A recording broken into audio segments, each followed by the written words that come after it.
una de las cosas importantes es pensar un poco en medio y largo plazo, ¿no? No que es hacerse rico enseguida. Entonces, un poco yo lo veo, un poco viniendo del mundo del baloncesto y ahora un poco investigando en estas cosas, aunque esté un poco fuera de la temática. Es como que no quieras hacerte rico ya, y hablando con un jugador sería como no quieras rendir ya al máximo, ya sin haber trabajado para ello.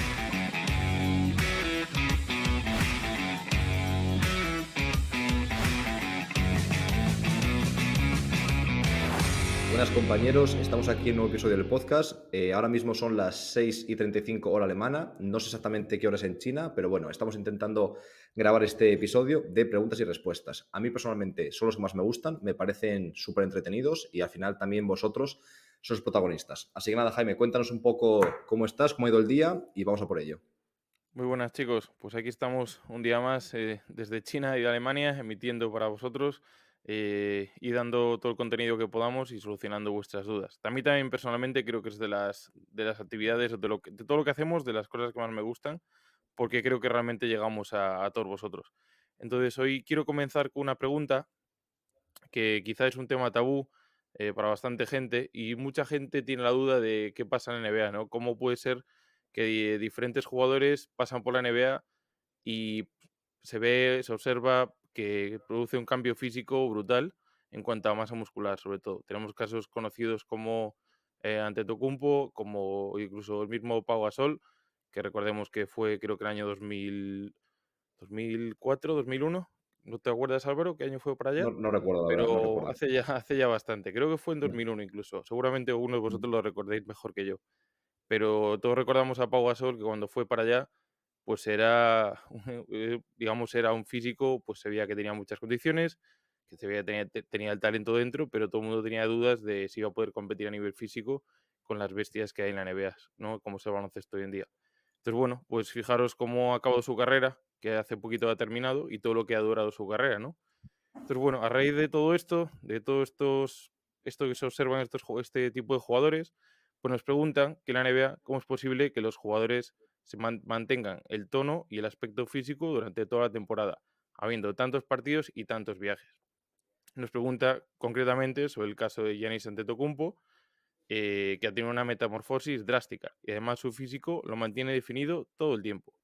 Y nos dicen si hay algo, ¿no? Que hay algo más, que bueno, esto quizá ya sería algo más complicado de certificar, ¿no? De deciros, oye, pues puede ser que haya esto, pero sí que está claro que todo el mundo sabe lo que estamos metidos en este mundillo, que en la NBA apenas hay controles antidoping. Así bueno, no sé qué opinas tú, Álvaro, de esto, qué opinión tienes. Bueno, simplemente decir que la pregunta era de Ethan Ortega, de nuestro compañero, que también es alumno del máster. Un saludo para él. Y nada, comentar que yo no sé, la verdad, no tengo ni idea de si utilizan algún tipo de sustancia anabolizante, que imagino que es por la línea en la que va Ethan.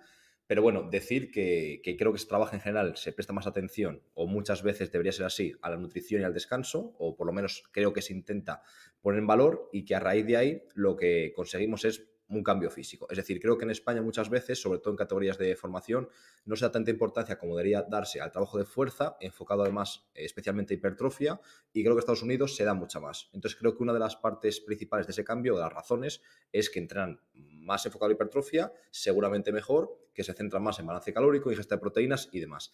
A partir de ahí, no sé hasta qué punto también hay algún tipo de sustancia dopante o no lo hay. Es decir, yo no tengo ningún tipo de constancia de que sea así, no tengo ni idea.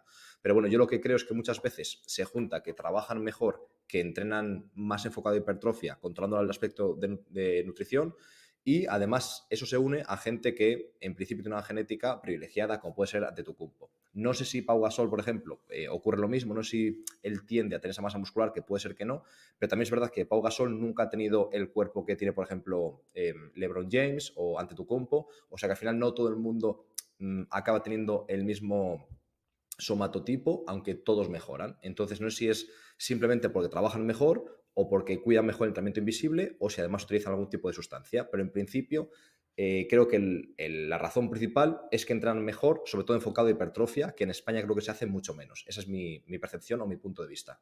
No sé si lo ves Sí, ¿Estás de acuerdo, desde Jaime? luego, Álvaro, yo creo que sí estoy de acuerdo, sobre todo que, aparte de que todo el talento genético, pues sí, pues se puede llamar de alguna manera, ¿no? Así por encima, que esos jugadores tienen, destaca por encima del resto. Y eso hace que ya a nada que coja un buen profesional que la NBA, por supuesto, estarán seguramente los mejores profesionales, ya es una manera de pulir ese diamante en bruto, ¿no? Entonces, con todo lo que le dan, con todo lo que se cuida y se cuida hasta el más mínimo detalle, pues obviamente llega a un entorno donde se les cuida, se les controla la alimentación, se les da todo lo que necesitan para poder llegar a su máximo potencial y al final seguramente destaque más este tipo de jugadores que son más musculosos, que son más espectaculares, que la NBA pues, también persigue un poco esto, que haya ese show, esa espectacularidad. Y seguramente hay otros jugadores que tienen otros condicionantes genéticos que también se tiran al gimnasio horas y horas, cuidan su alimentación y no son capaces de desarrollar esa masa muscular. Pero quizás sí son capaces de generar niveles de fuerza o de potencia como para estar en esa liga. Y no destacan a nivel físico, visual, por llamarlo de alguna manera, como destacan estos jugadores, que lo son explosivos, son súper potentes, pero además lucen unos músculos, pues bueno, que llaman mucho la atención. Entonces, bueno, esto ya depende de cómo se enfoque, pero bueno, cada uno, yo creo que sin haber talento físico, es complicado conseguir estos cuerpos y mantenerlos a lo largo de toda una temporada, y más aún el caso de Pau, que llegaron a los 41 años jugando al máximo nivel. Sí, básicamente yo creo que se junta el trabajar muy bien con muchos profesionales y muchos medios con un talento genético. O sea, al final hay un poco de selección natural, yo creo. Entonces, si te parece, pasamos a la siguiente pregunta, a ver que la tengo aquí, y que sería, un compañero nos pregunta si dentro de nuestra experiencia y nuestros conocimientos, cuáles serían los métodos de planificación para baloncesto que mejor resultados nos han dado. Y nos cita pues, planificación clásica, ATR, microciclo estructurado. Entonces, si te parece que te comento un poco yo por encima, ¿cuál es? A ver, voy a intentar mirar quién ha sido. Ha sido Roberto López Guillén, el compañero que nos ha mandado la pregunta, que siempre nos gusta poneros en valor y daros visibilidad a los que participáis con nosotros. Yo tengo que decir que al principio en la carrera me centraba muchísimo en la teoría del entrenamiento, buscaba cuál era el modelo exacto, cómo aplicarlo, intentar ser fiel a ese modelo, pero creo que con el tiempo soy mucho más flexible y al final intento ser más pragmático y más práctico. Lo que básicamente intento hacer ahora es utilizar el ATR en pretemporada. Es decir, intento empezar con acumulación, que la transformación llegue poco a poco al principio de temporada y luego que la realización se dé en ciertos momentos concretos. Pero al final creo que en deportes colectivos es muy difícil utilizar un modelo en sí y ser fiel y seguirlo. Entonces, básicamente, casi todos los modelos, casi siempre, quizá el microciclo estructurado es más novedoso, más diferente, pero bueno, en general, casi todos los modelos lo que van es con más volumen y menos intensidad a menos volumen y más intensidad. Intentar construir la base cuantitativa para después llegar al pico cualitativo. Básicamente es eso. Entonces creo que si entendemos la fisiología básica, la anatomía, la teoría del entrenamiento y los principios, podemos luego construirlo como queramos y llamarlo como queramos. Yo lo que intento es poco a poco construir una resiliencia muscular y articular. En principio sería mucho mejor hacerlo también en verano, no solo en pretemporada, que ya vamos tarde, pero bueno, por desgracia, solemos fichar a los jugadores cuando se les ficha y al final pues no se puede trabajar más que cuando vienen. Y así pasa muchas veces, que un jugador viene aquí, otro aquí, y al final toca navegar según podamos. Pero básicamente intento construir una base más o menos en la acumulación, es decir, intentar conseguir cargas crónicas elevadas, que eso nos dé una base estable y amplia sobre la que construir cosas más agresivas y más intensas, y de esta forma pasar de acumulación a transformación y a realización. Pero una vez que estamos en temporada, lo único que intento es más o menos cambiar creo que este modelo se llama modelo de prolongado estado de forma de Bompa, que me gusta bastante, y en el máster de Barcelona, el máster CD, Joan Solé nos daba algo en esta línea. Y al final, en el máster de preparación física en baloncesto, intentamos enfocarlo también un poco en esa línea, en los módulos de planificación. Lo que intentamos es, cuando jugamos un partido que a priori puede ser menos demandante, ya sea por no tener ningún tipo de opciones de ganar o ningún tipo de opciones de perder, se aumenta el volumen y se reduce un pelín la intensidad. Y cuando tenemos algún partido en el que es súper importante ganarlo o convertir, se reduce un poquitín el volumen y se aumenta la intensidad para crear este efecto de picking, de tapering. ¿Qué pasa? Que al final la diferencia nunca va a ser muy grande porque estamos dentro de la temporada. Entonces nunca vamos a llegar a acumulación, ni muchísimo menos, y nunca vamos a salirnos de la realización o nunca de ese momento en el que de ese microciclo competitivo. Lo que a mí me sucede, por ejemplo, y ya he pasado ese año al recibir clases en ese máster, es que creo que es muy poco realista pensar así. ¿Por qué? Porque cualquier equipo puede perder contra cualquiera en las ligas fuertes, en las ligas potentes. Es decir, en España cualquier equipo puede ganar a cualquier otro. Y lo hemos visto con el Breo, ganando a Valencia 2 veces. Lo hemos visto con el Breo hace 2 o 3 años, con Jaime, ganando al Madrid, creo que de 20 o de 30 en Brogan, ¿no? En Lugo. Jaime, ¿de cuánto Sí, ganasteis? fue una buena victoria. Ahí sí que la Una locura. recordaremos todos. Sí, sí, sí. Claro.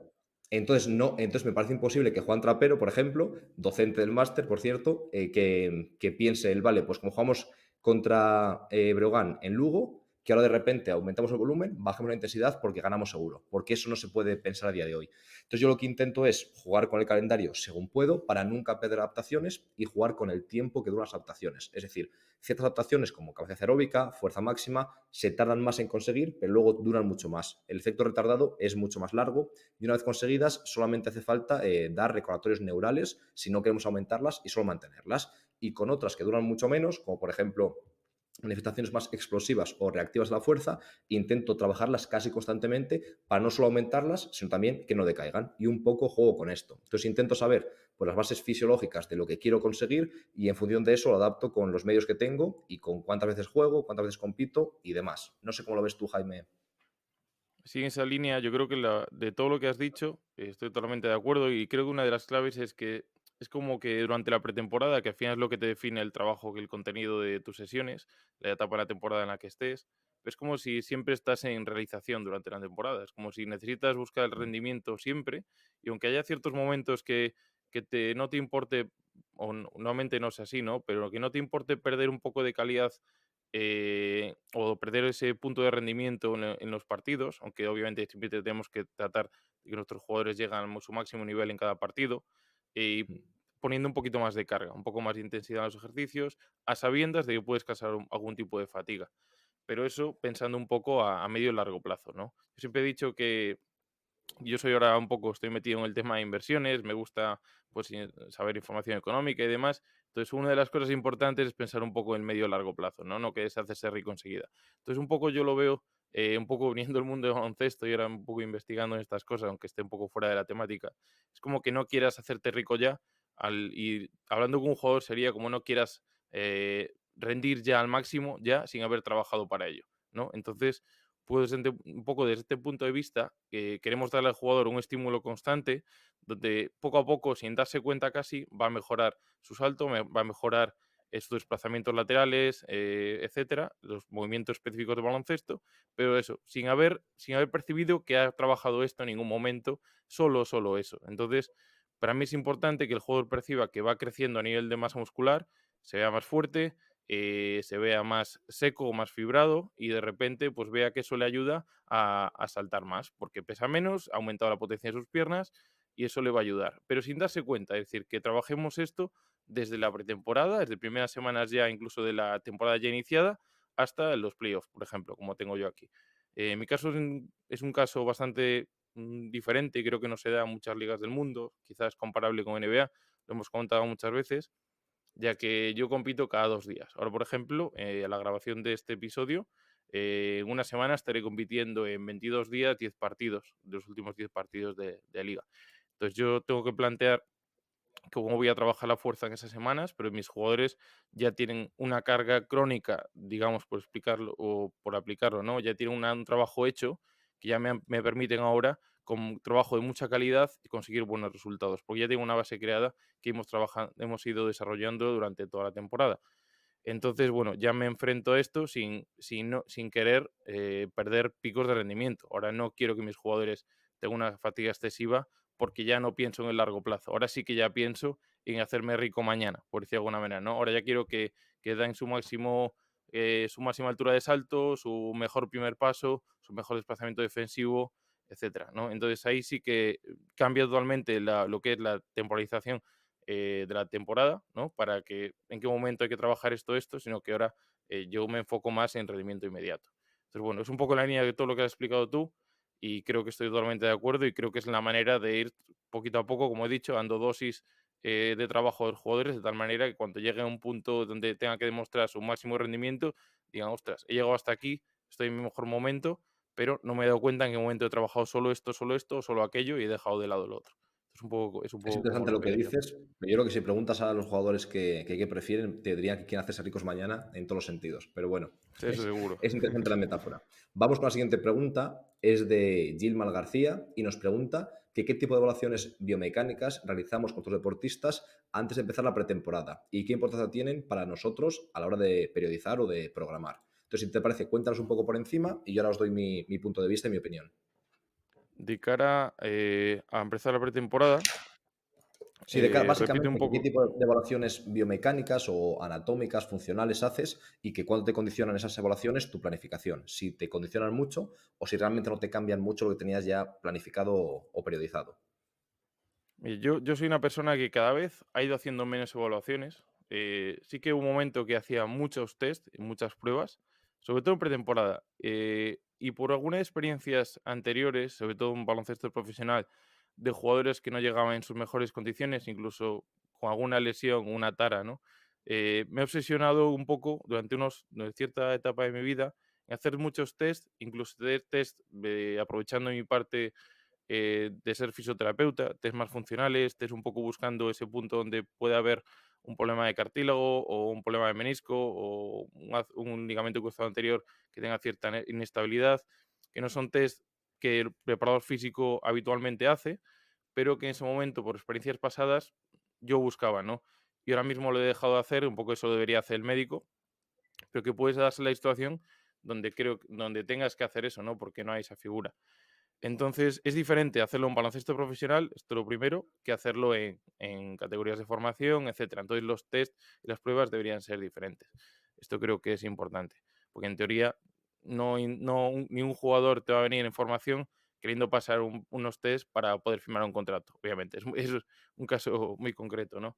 Entonces, bueno, yo haría esa distinción, un poco a quién le vamos a hacer los test y a qué nivel esperamos de que los jugadores quieran vayan a rendir. Y Entonces, hablando, en mi por caso ejemplo, Jaime, concreto, en tu contexto real, ¿cómo lo harías? hablando un poco ahora mismo, sí que me interesa por el contexto de no conocer cómo es la liga, como sobre todo el primer año aquí, ahora ya mi segundo año, ya conozco un poco cómo funcionan los jugadores, pero lo que hemos hablado muchas veces de que son jugadores que ejecutaban muy lento las repeticiones, por ejemplo, en sentalla completa hemos dicho muchas veces que aquí en China están acostumbrados a hacerlo a muy baja velocidad, pues a mí me interesaba y de hecho me impactó mucho cuando empecé a hacer test de simplemente para averiguar el índice elástico, de hacer un test de squat jump y un test de CMJ. Pues a mí me impresionaba mucho los resultados que obtuve en las primeras mediciones.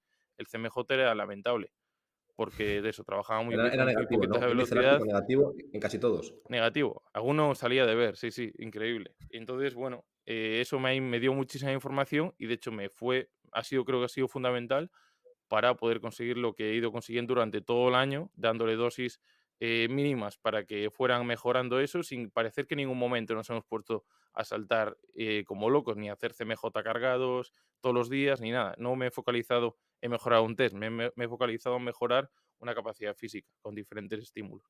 Entonces, bueno, yo el CMJ y el Squat Jump, por ejemplo, perdón, sí, el CMJ y el Squat Jump sí ha sido algo importante, que es un test importante para mí, tanto bipodal como unipodal, ¿vale? Entonces, para mí eso sí es importante. Y luego, por ejemplo, os diría, eso hay que tener cierto material o por lo menos tener las aplicaciones móviles para poder cuantificar esos datos. Y luego, sin material, podéis hacer 1000 test. Podríamos incluso hacer una masterclass solo de evaluaciones sin material, que creo que sería muy interesante. Así que podéis dejarnos en comentarios, en redes sociales, etcétera, para un poco si queréis eso, lo hacemos, ¿vale? Solo que pedírnoslo y nos ponemos a ello. Y entonces, como en este sentido, podríamos hacer con una cinta métrica, por ejemplo, que sí lo suelo hacer, salto lateral, que hemos puesto muchas veces vídeos de mío que tengo con Sergi, etcétera, que, bueno, simplemente un impulso lateral y a ver hasta dónde llegas con un único salto con una pierna. Entonces vamos a ver, a mí eso me sirve para ver la simetría entre un miembro inferior y el otro. Para mí eso es importante, por la calidad y por la cantidad de movimientos que hay de desplazamiento lateral en baloncesto. Entonces yo te diría que esos test para mí son fundamentales y no los perdería por nada del mundo. Y luego, si metemos todos los test que son a nivel antropométrico, que pues bueno, peso, altura, envergadura, etcétera. Y ya comenté muchas veces en redes sociales, en Masterclass y tal, que aquí en la Liga China hace unos test a jugadores, que eso podríamos hacer un capítulo solo de eso, sería interesante. Hay unas pruebas físicas para poder competir en la liga, si no, no puedes tener la ficha. Y un siguiente episodio creo que lo podemos hacer, uno de los próximos episodios, y hablarlo un poco más extenso porque es muy curioso, que no he visto en ninguna liga del mundo que tengas que pasar unos test físicos para poder competir en la liga. Pero bueno, Pues me los lo anoto y te americanos tomo no la lo tienen que palabra. pasar. El próximo lo Sí, hacemos de sí. eso, ¿vale, Jaime? eso lo dejamos para el próximo. Que los americanos, por ejemplo, no tienen que hacerlo. Es un poco, un privilegio, pero bueno. Y un veterano del equipo se puede librar. Así que hay pelea, hay pelea en verano para no hacerlo. Y bueno, entonces yo un poco me iría hacia esos tipos de test, que a mí me dan más información y como os decía al principio, que cada vez hago menos. Entonces, bueno, cada vez hago menos, pero que me aporten más información. Entonces ese sería un poco mi resumen para no extenderme demasiado. Yo al final creo que, no estoy seguro, pero me suena que Gilmar, o yo lo entiendo así, que iba un poco más a los test que has comentado, más antropométricos o más tipo FMS. Entonces yo voy a contestar en esa línea, porque al final, si comento todos los test que hacemos, creo que se nos va muchísimo de tiempo. Entonces voy a ir un poco más a Sí, los biomecánicos y de calidad del movimiento, por así decirlo. Yo al final lo que hago es una selección del FMS, no hago todos del FMS, al final hago el Hurdle Step, eh, hago sentadilla normal, que creo que no es de FMS, hago overhead squat, que ese sí que es del FMS, inline lunge, luego también dorsiflexión de tobillo, también hago la flexión activa de cadera, entonces los tumbo tendido supino, mirando hacia arriba e intento que que una pierna vaya hacia arriba, que flexione la cadera, mientras la otra está en contacto con el suelo con ambas rodillas bloqueadas, es decir, con completa extensión. Y creo que en cuanto a movimiento en sí, o que de movimiento, hago esos. No sé si me dejo alguno, pero creo que no. Luego, ¿qué es lo que intento? Grabo siempre los test de salto y analizo pues algo dinámico, cómo saltan, si son, por ejemplo, estos compañeros de P3 Performance de Estados Unidos que trabajan muchísimo con NBA, comentaron que había tres tipos principales de saltadores. Lo he comentado alguna vez ya. Los Steve Jumpers, que son aquellos que flexionan muy poco la rodilla, que son muy reactivos y bajan muy poco y saltan. Luego los Deep Jumpers, que hacen todo lo contrario, que bajan mucho la rodilla y se sirven mucho de la fase concéntrica. Y luego los que son, creo que se llamaban hip dominant. Yo, por ejemplo, salto así. Me echo muy hacia adelante y aprovecho mucho la extensión de tronco. O sea, como que somos dominantes de cadera y no tanto de rodilla. Entonces, con ese tipo de vídeo me vale no solamente para ver defectos biomecánicos, sino cómo salta el jugador. Y también es interesante, por ejemplo, para proponer trabajo de fuerza isométrica máxima que sea más o menos específica de cada ángulo de cada jugador. Si sabes cómo salta, puedes apurar un poco más el trabajo isométrico. Y luego lo mismo con el sprint. Intento grabarles de perfil y veo cómo cambian de dirección, qué tipo de efectos tienen. Y entonces creo que es importante no solamente fijarnos en un test concreto, sino básicamente cómo se mueve. Yo ahora, por ejemplo, con trabajo fuerza, ya sé que ciertos jugadores, y lo veo en el día a día, tienen el pie débil, tipo pie plano, y tiende a pronación. Es decir, se va hacia adentro y cae mucho el puente. Entonces yo sin hacer ningún test específico, ya veo que eso ocurre. Otros, por ejemplo, veo que tienen una tendencia enorme al valgo de rodilla. Otros, por ejemplo, no consiguen nunca tener la estabilidad lumbopélvica como deberían. Entonces, creo que aparte de los test que hagamos para detectar grandes errores, creo que simplemente el evaluar o el intentar prestar atención al día a día nos da mucha información, aunque no evaluemos tal cual. Y en cuanto a la importancia para la planificación y programación, para mí tiene mucha, sobre todo a corto plazo. Es decir, según vienen, no los conozco, hago la anamnesis, les pregunto, entrevista, cuestionario y demás, pero creo que es clave para evitar lesiones al principio, para prevenirlas, reducir riesgo lesional, como queráis llamarlo. Creo que es muy importante saber cómo se mueven e intentar, por una parte, corregir los problemas muy grandes que haya, pero por otra parte, saber que si vienen sin lesiones o sin grandes lesiones, moviéndose de cierta forma, tampoco parece prudente cambiar por completo su mecánica. Entonces, lo que intento es arreglar cuanto antes los errores muy grandes y también yo saber cómo se mueven para así categorizarlos o para intentar ponerlos en categorías y ver qué tipo de problemas grandes podrían tener. Entonces a mí sí que me condiciona bastante, sobre todo las primeras semanas de trabajo. Entonces vamos, si quieres, Jaime, ahora a la siguiente para no extendernos mucho. A ver, serían... de acuerdo. Vale, dice, nos comenta Matías Vivero desde Chile. Nos gusta mucho que pongáis de dónde sois, así que a partir de ahora, si ponéis las preguntas de dónde sois, nos parece perfecto, porque creo que es muy internacional este podcast ya.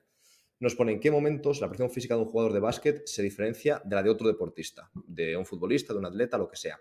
Pensando que como base hay cierta similitud en las aptitudes entre muchos deportes, ¿en qué momento comenzar con la diferenciación? Desde el comienzo, perdón, después de un periodo de preparación base, depende del nivel competitivo, del momento de la temporada, etcétera. ¿Vale? Pues yo, si te parece, te comento, Jaime, un poco cómo lo veo yo, y yo creo que lo más interesante es que haya una parte sí o sí general que va a ser más grande cuanto más pequeño es el deportista, es decir, que la parte general va desde muchísimo porcentaje del total en los jóvenes hasta cada vez menos los mayores, pero siempre lo mantendría, hasta en los profesionales siempre hacemos una parte general que creo que es clave.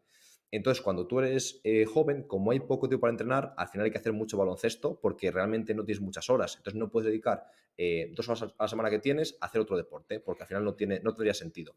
Entonces, creo que la clave sería hacer multideporte. Y hay muchos estudios que asocian mayor diversificación con menor riesgo lesional y viceversa, y también con burnout. Es decir, que al final los jugadores se queman mucho si solo hacen su deporte desde muy pequeños. Entonces, en principio, hay que intentar que tengan un repertorio motor enorme y si podemos hacer que jueguen al tenis, al fútbol, que hagan taekwondo y además baloncesto, mucho mejor que solo baloncesto. En baloncesto intentar creo que ser bastante específicos en habilidades técnicas, es decir, que mejoren mucho lo que es el baloncesto, obviamente, aunque no solamente su posición, porque ni siquiera sabemos de qué van a jugar.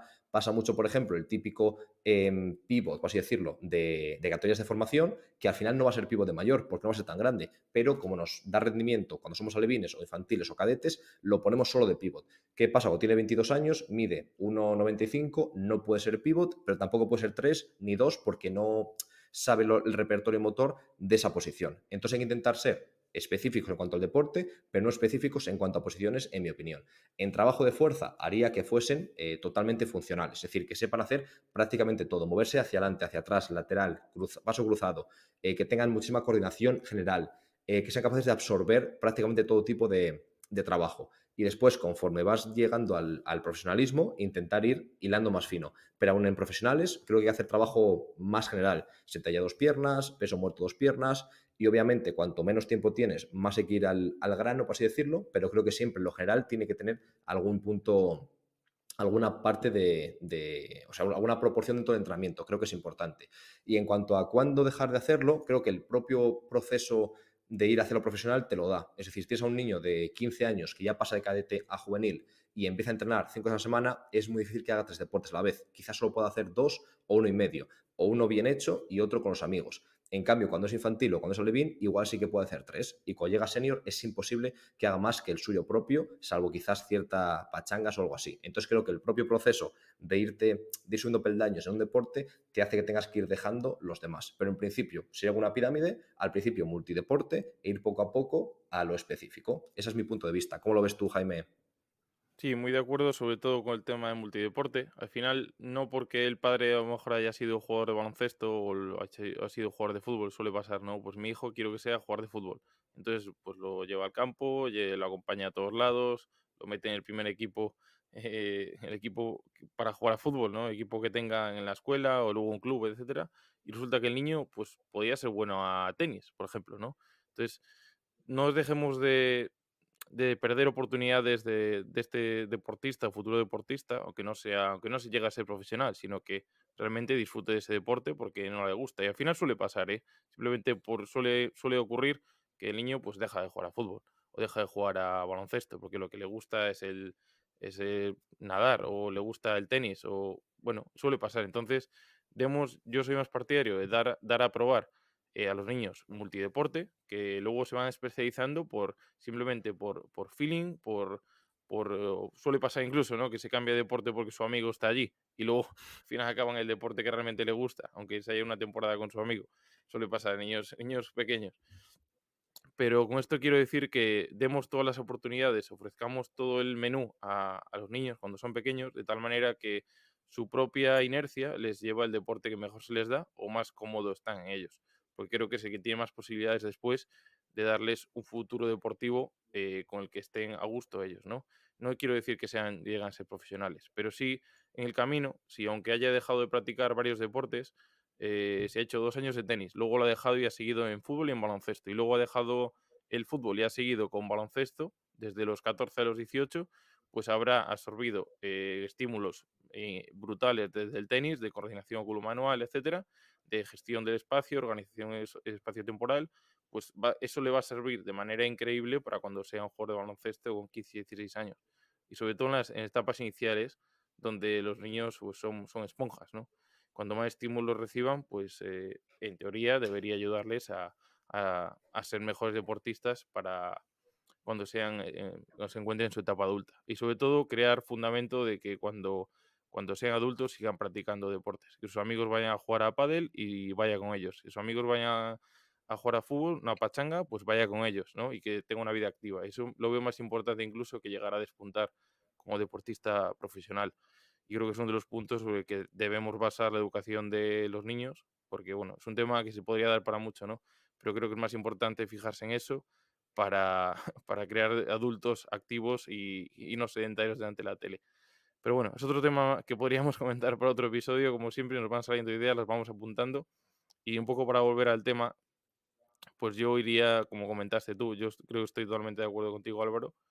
Y luego simplemente la edad, la especialización te va a requerir que si quieres dedicarte a baloncesto, incluso probar si puedes llegar a algo, simplemente por horas de dedicación vas a tener que decidir, oye, al igual que Pau Gasol dejó de estudiar medicina para dedicarse al baloncesto totalmente, apostó por ello, pudiendo haber seguido estudiando. Y bueno, pues él tuvo que apostar en algún momento, tuvo que decidir y decir, mira, las horas del día son las que son, debo especializarme en eso. Entonces, si en cualquier momento eh, hay que escoger, pues tendrás que escoger y sí que dedicarte a esto para obtener los mejores resultados, porque el tiempo diario está limitado. Y lo mismo con el entrenamiento de fuerza, etcétera.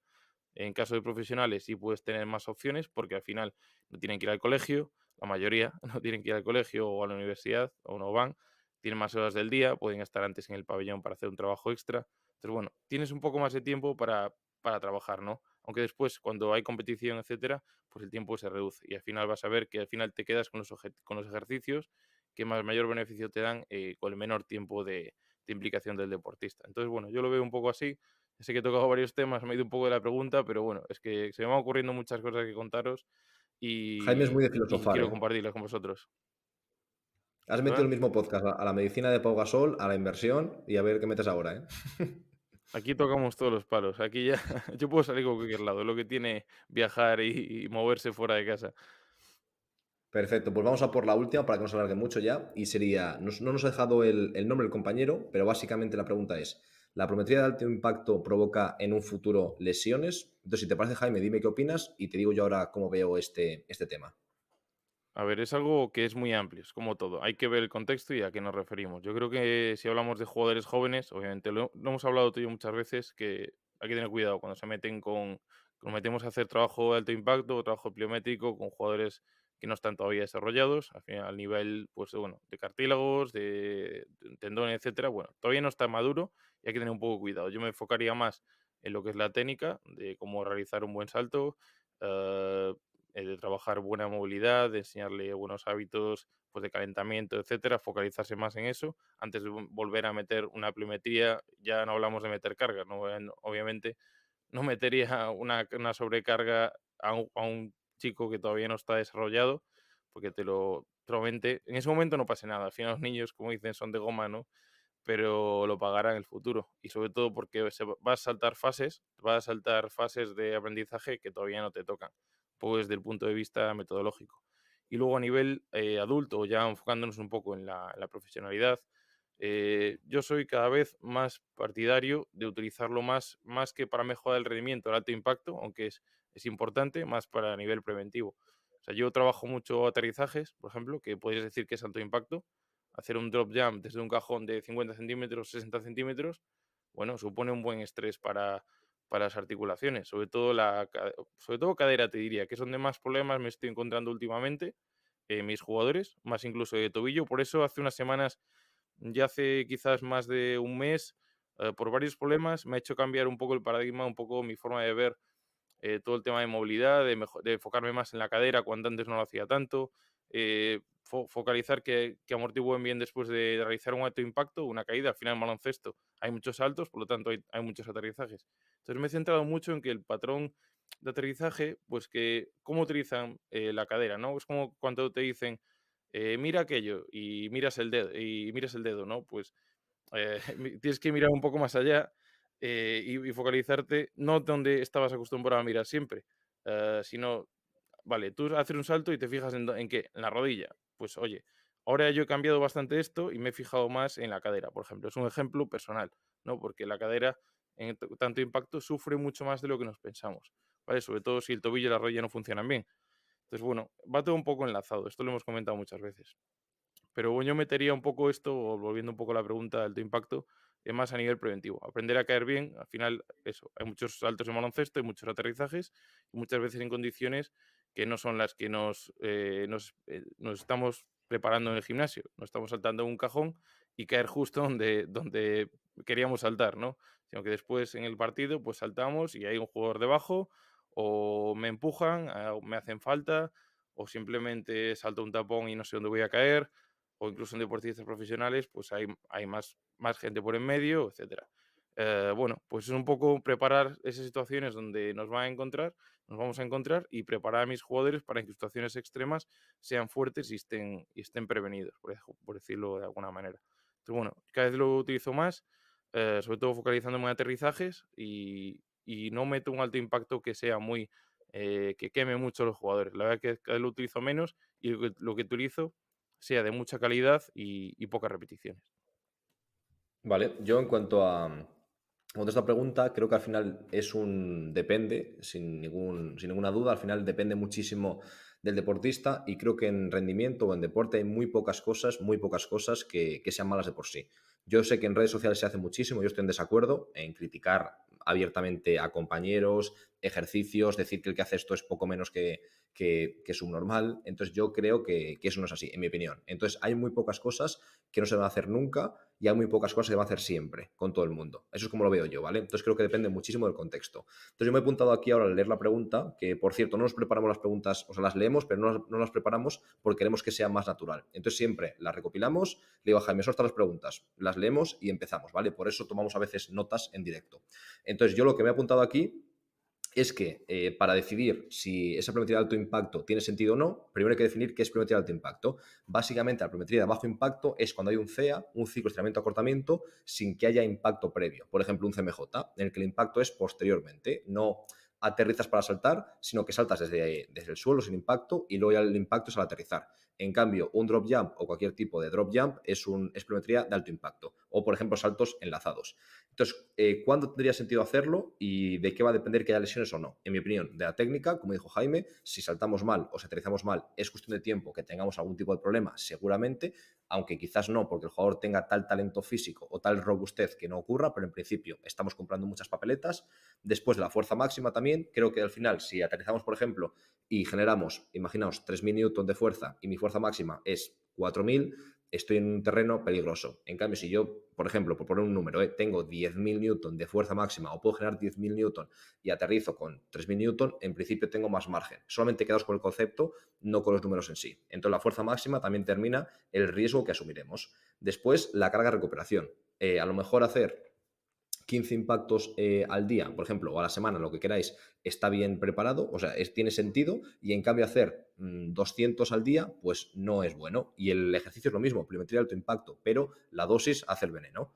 Después, la relación entre carga y capacidad, como hemos dicho, al final no es malo el ejercicio en sí, sino cómo es la capacidad de ese deportista. En el mismo equipo es casi imposible que todos los ejercicios sean adecuados para todos los jugadores en todos los contextos. Entonces, al final, va a depender de cada uno. Habrá deportistas con mucha experiencia en trabajo de fuerza, con muchísima fuerza máxima, que han construido esa robustez muy poco a poco y que para ellos hacer una pliometría durísima, saltando de 1 metro, cayendo a 1 metro, sea algo totalmente normal y recomendable. Y en cambio, para otro jugador que nunca ha hecho pliometría, ahora de repente le metes eso y obviamente para él no tiene sentido. ¿El ejercicio es malo? No, no es malo. ¿Qué pasa? Que la relación entre carga y capacidad no es adecuada. Y luego, por último, la composición corporal, algo que se trabaja poco, como hemos comentado, y esto de nuevo hila con la primera pregunta de Ethan sobre la NBA y cómo cambian los físicos. Y sí creo que en Europa muchas veces nos gusta tanto lo funcional, que está perfecto, que al final parece que no hay que mejorar el cuerpo de los deportistas y al final es la principal herramienta con la que jugamos. Entonces, si ese deportista tiene sobrepeso en forma de grasa y falta de musculatura en el tren inferior, por ejemplo, va a estar en una situación mucho más comprometida que si es lo contrario, una masa grasa ajustada y una gran cantidad de músculo siempre relacionada con su altura y demás. Es decir, no sobremusculado, ni mucho menos, pero sí con una gran cantidad de músculo y que ese músculo además sea funcional. Es decir, que se haya conseguido a base de gestos que requieran coordinación, que requieran producir fuerza, producir newtons y producir vatios. Entonces creo que con estos 5 puntos, la técnica, la fuerza máxima, la relación entre carga y recuperación, relación entre carga y capacidad y la composición corporal, es algo que determine si tiene sentido utilizar pliometría de alto impacto o no. Y una vez que se utilice, cuál es el volumen adecuado para hacerlo. Entonces, básicamente, este ha sido mi resumen o mi conclusión. ¿Cómo lo ves tú, Jaime? Bien, sí, y yo creo que hemos tocado todos los palos, ¿no? Yo creo que más o menos hemos dado una idea general que espero que te sirva para tener tu propia manera de trabajar, tu propia metodología y que vayas poniéndote en contexto de eso, dónde te encuentras y con qué deportista estás trabajando y que creo que es la clave de todo. No es lo mismo tener mucho tiempo que poco tiempo, entonces tienes que priorizar unas cosas u otras.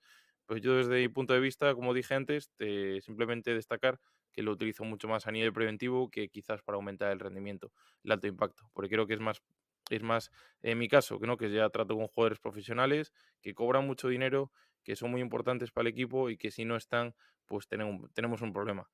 Entonces, bueno, lo utilizo más para protegerlos de esos impactos que producen los partidos y que estén preparados para ellos, más que buscando el punto donde llegue a saltar un poquito más. Prefiero sacrificar eso y utilizarlo en todo caso para que las aceleraciones después de un segundo, sobre todo segundos y terceros esfuerzos, por ejemplo, un pivot que entre al rebote de ataque, que la tire, que la falle, que la vuelva a coger, la vuelva a subir y le haga una falta porque la sube rápido cuando el otro todavía Mm. está bajando. Entonces, sí me enfocaría más en eso, en mejorar la reactividad de sus tobillos, de rodillas, de cadera, ¿vale? Activación de los diferentes grupos musculares para hacer un segundo y tercer esfuerzo mejor, que sería tan alto impacto como tal, ¿no? Porque seguramente no llega a coger una altura tan grande, pero es que cuando vienen ya de realizar pues múltiples esfuerzos repetidos, a lo mejor las articulaciones no funcionan igual, todos los sistemas de amortiguación que tiene el cuerpo no funcionan igual y una carga menor supone un esfuerzo mayor o un impacto mayor en las articulaciones,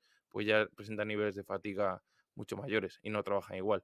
Entonces, bueno, simplemente yo lo veo por ahí y creo que desde mi punto de vista creo que es un detalle que no te van a contar mucho y bueno, creo que deberías aplicarlo en tu método de día a día porque te va a salvar en diferentes situaciones a tus deportistas de que puedan tener una lesión grave o simplemente se vayan produciendo diferentes impactos repetidos que a largo plazo te den una lesión gorda.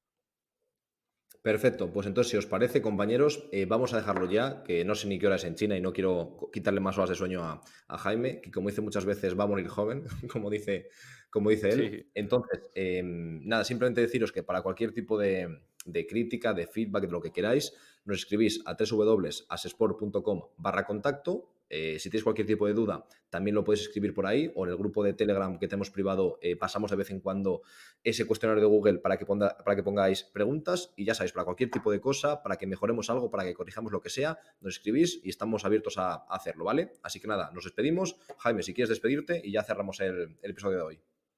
perfecto. Pues vamos cerrando y yo me voy a dormir, que ya es un poco tarde. Y nada, muchas gracias por estar ahí. De verdad que no sé, nos motiva mucho que estés escuchándonos cada semana.